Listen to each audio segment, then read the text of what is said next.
दोस्तों, बिहार शिक्षक भर्ती में अभी ये क्लियर नहीं हो पाया है कि बीएड कैंडिडेट को शामिल किया जाएगा या नहीं किया जाएगा। हालांकि कई सारे ऑर्डर आ चुके हैं। 11 अगस्त का एक ऑर्डर आया था जो पूरे भारत में जिसका प्रभाव पड़ा। उसके बाद एक ऑर्डर और आया 4 सितंबर को, जिसकी सुनवाई मतलब ऑर्डर रिजर्व हुआ था 28 अगस्त को, और उसका ऑर्डर 4 सितंबर को आया था। उसमें सुप्रीम कोर्ट ने ये कहा था कि बिहार सरकार उसमें पार्टी नहीं थी, यानी बिहार सरकार का कोई भी मामला उससे अटैच्ड नहीं था, इसलिए हम उनके नोटिफिकेशन पर, यानी जो शिक्षक भर्ती का नोटिफिकेशन आया था उस पर कोई टिप्पणी नहीं कर सकते। लेकिन कोर्ट ऑर्डर में यह भी मेंशन किया गया था कि राज्य सरकार चाहे तो अपना पक्ष रख सकती है, और यह भी मेंशन किया गया था कि बिहार राज्य सरकार से यह उम्मीद की जाती है कि वो 11 अगस्त 2023 को जो ऑर्डर आया था उसको ध्यान में रखेंगे। इन बातों को लेकर के अभी संशय की स्थिति बनी हुई है। और यहां पर 9 तारीख 9/9/2023 पटना से प्रकाशित खबर है, दैनिक भास्कर की तरफ से। यहां पर आप देख पा रहे होंगे, कहा जा रहा है कि बीएड वाले कक्षा 5 तक के शिक्षक बनेंगे या नहीं बनेंगे, फैसला 1 सप्ताह में। क्योंकि यहां पर दांवपेच ये फंस रहा है कि जो ये नोटिफिकेशन जारी हुआ था बीपीएससी की तरफ से शिक्षक भर्ती का, उसमें कहीं पर भी ये मेंशन नहीं था कि ये भर्ती सुप्रीम कोर्ट के फैसले के अधीन रहेगी।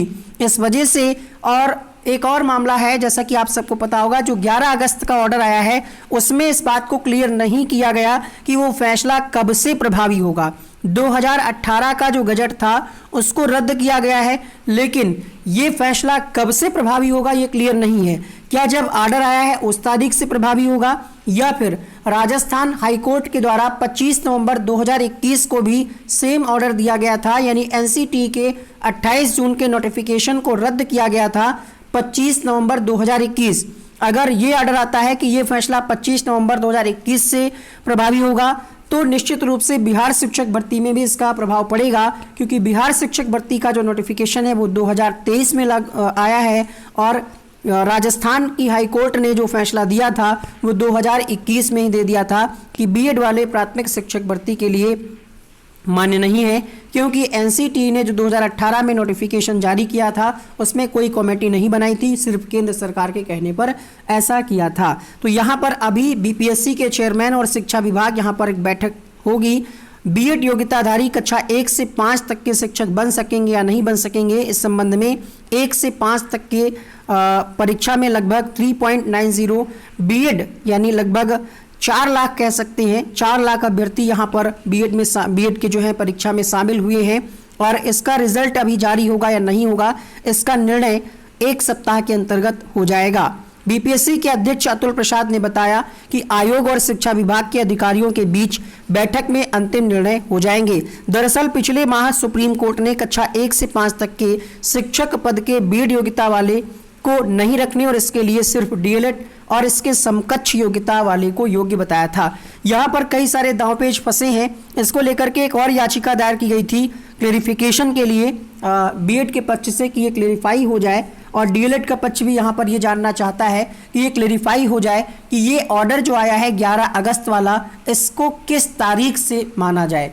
कई सारे अभ्यर्थी ये भी चाहते हैं कि जिन लोगों ने 2018 के नोटिफिकेशन को देखते हुए बीएड किया है उसमें उनकी कोई गलती नहीं है। वहीं पर दूसरा पक्ष जो डीएलएड का है वो ये कहता है कि हमने 2010 के नोटिफिकेशन को देख करके डीएलएड किया है। अगर हमें पता होता कि बीएड को दोनों में ही मौका मिलेगा, प्राथमिक और उच्च में, तो डीएलएड कैंडिडेट का कहना है कि हम भी बीएड कर लेते। तो यहाँ पर दांवपेच दोनों तरफ से फंसा हुआ है। अब सुप्रीम कोर्ट ये क्लियर करे कि इसका ऑर्डर का प्रभाव कब से होगा, या कहीं अगर बीच का रास्ता निकालते हुए सुप्रीम कोर्ट ये कह देता है कि ये ऑर्डर जो है अब प्रभावी होगा आने वाली वैकेंसीज में, तो फिर बीएड अभ्यर्थियों को यहाँ पर मौका मिल सकता है। इस संबंध में आपके क्या कुछ विचार हैं कमेंट बॉक्स में लिखिएगा।